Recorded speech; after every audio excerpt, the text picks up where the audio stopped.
Magandang araw ma'am. Ngayon ay pagpatuloy namin ang hakbang ng paggawa ng resume at CV. So, Unit 12, Aralin 3. So, mga layunin.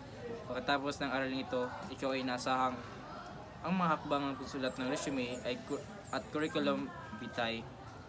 Natutukoy ang mga dapat tandaan sa pagsulat ng resume, curriculum vitae at naisagawa ang mga hakbang sa pagsulat ng resume at curriculum. So, ang unang hakbang ay mga gabay ay pagsulat ng resume at curriculum vitae. So, una is kailangan tugma ang nilalaman ng iyong resume at ang CV sa posisyong ina-applyan. So, dapat yun na ang imuang kuan yun resume o CV is kanang tugma gid siya, dapat dili siya kanang lahi kay importante jud na, especially nga kanang mag-interview sa imong ina-applyan. So sa kadua is gumamit ng wastong template o balangkas para sa iyong resume at CV. So mao na wastong template. Tapos sa katulo is siguraduhing maayos at wasto ang impormasyong nakalagay sa iyong resume at CV. Magandang araw sa lahat. Ngayon, ating tatalakayin ang mga hakbang sa pagsulat ng resume or curriculum vitae. Ang resume ay isang mahalagang dokumento na ginagamit sa pag-a-apply ng trabaho. Sa pamamagitan nito, na ipapakita natin ang ating mga kakayahan, karanasan, at kwalifikasyon sa mga employer. Kaya mahalagang tiyakin na maayos at epektibo ang pagkasulat nito. Ang unang hakbang sa pagsusulat ng resume at curriculum vitae ay ang pagtatala ng mga personal na informations at ibang pang mga detalye na may kaugnayan sa trabahong ina-applyan natin. Kailangan nating magkaroon ng listahan ng impormasyon. Dapat isama tulad ng pangalan, edad, impormasyon sa pakikipag-ugnayan, karanasan sa trabaho, mga natamong sertifikasyon, at mga kasanayan at kakayahan. Sunod naman na hakbang ay dito natin ipagsasaayos ng impormasyon sa tamang pagkakasunod. Upang maging mas organisado ang ating resume, may sinusunod tayong pagkakasunod na impormasyon. Una ay personal na impormasyon. Kinakailangan ilagay ang pangalan at edad, habang ang ibang detalye tulad ng taas, timbang, at kaarawan ay optional na lamang. Ikalawa, buod ng kwalifikasyon. Isang maikling talata na naglalarawan ng ating kakayahan at kalaman na may kaugnayan sa posisyon nating ina-applyan. Pangatlo ay kasaysayan sa trabaho. Mahalaga ito dahil ipinapakita nito ang ating mga nagdaang trabaho at karanasan. Pang-apat, mga voluntaryong gawain. Maaari rin nitong nating ilagay ang ating mga volunteer work basta may kaugnayan ito sa pag-a-apply ng trabaho sa ating aplikasyon. Panglima ay edukasyon. Kailangan ipakita ang ating pinag-aralan mula sa pinakabago, kasama rito ang pangalan ng paralan, degree ng natapos, at petsa ng pagtatapos. Pang-anim ay mga sertipiko. Ilagay ang mga natamong pagkakilala mula sa iba't ibang pagsasanay o seminar. Pang-pito, mga kasanayan at kakayahan. Itala ang mga kasanayan na may kaugnayan sa trabaho. At lastly, mga personal na interes. Optional na lang ito, pero makakatulong kung may kaugnayan ito sa trabahong ina-applyan natin. Ang sunod na layout ay pagpili ng layout sa resume. Kapag nakumpleto na natin ang impormasyon, dapat tayong pumili na angkop na formal o layout. May tatlong pangunahing uri ng resume. Ito ay chronological, fashional, at combination. Sa chronological, nakapokus sa kasaysayan ng trabaho at inalalagay mula sa pinakabago. Habang ang functional ay nakapokus sa mga kasanayan at kwalifikasyon, hindi sa kasaysayan ng trabaho. At combination, pinagsasama ang parehong estilo ng chronological at functional. Sa hakbang pang-apat naman ay pagsasaayos ng kabuuang format. Sa bahaging ito, titiyakin natin maayos ang disensyon ng resume.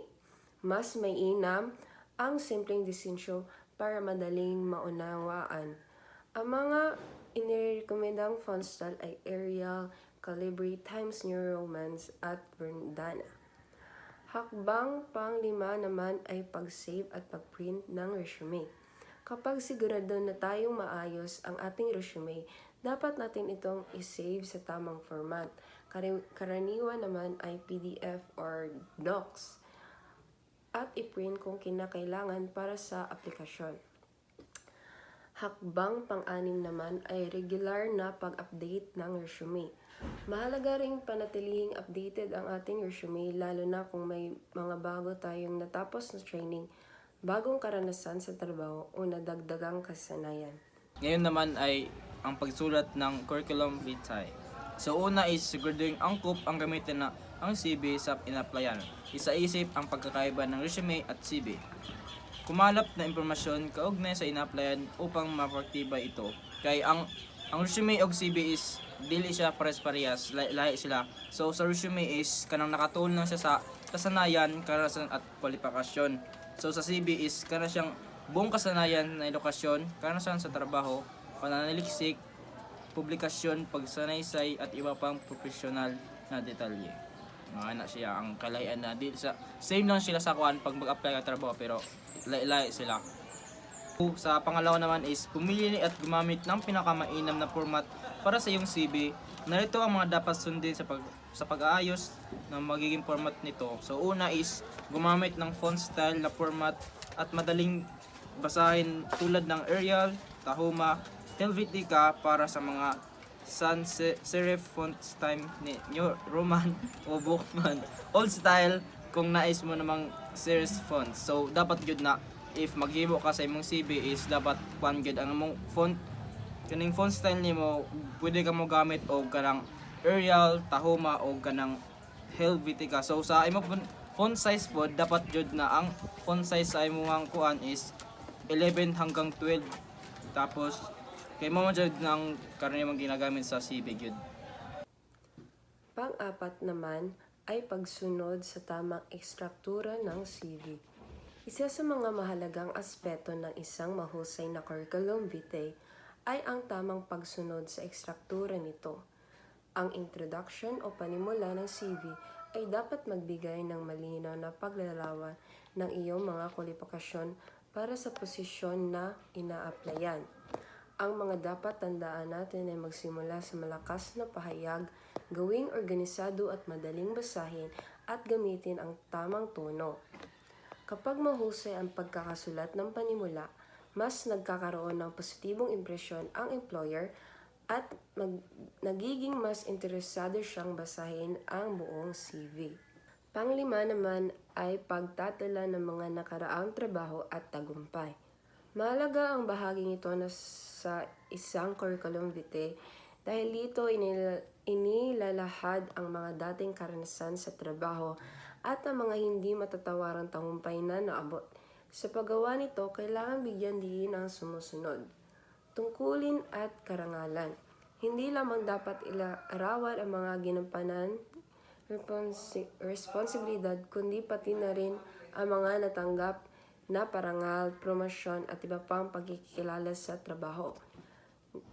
Sunod naman ay paglalawan ng gawain. Mahalaga rin na ipaliwanag kung paano ginampanan ang trabaho noon, lalo na kung may kaugnayan ito sa trabahong in-applyan sa kasalukuyan. Ang detalyadong paglalahad ng mga gawain nito ay nagpapakita ng kasanayan at kakayahang taglay ng aplikante na maaaring maging daan upang mapansin ng mga employer. Pang-6 naman ay tamang impormasyon sa edukasyon at mga karangalan.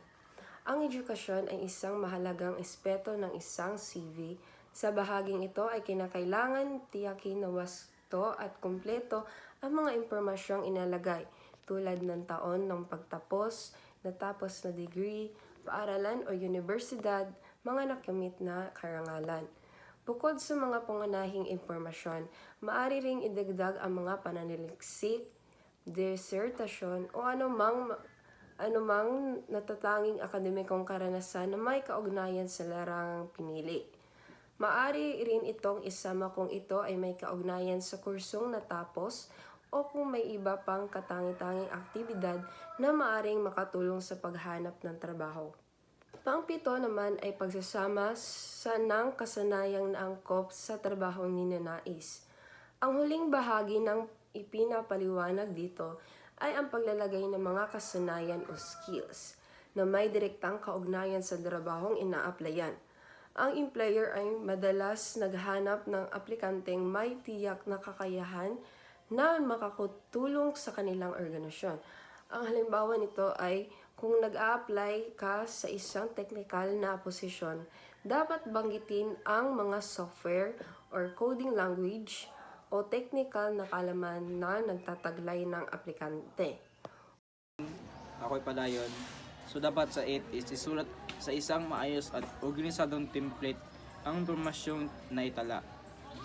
So 9 is grading. Ang CV ay may kalakip na liham, aplikasyon. Makatutulong ito upang makuha ang atensyon ng taga-empleyo at matukoy ang tiyak na posisyong nais applyan bago pa man basahin ang kabuuan ng iyong CV. Salamat.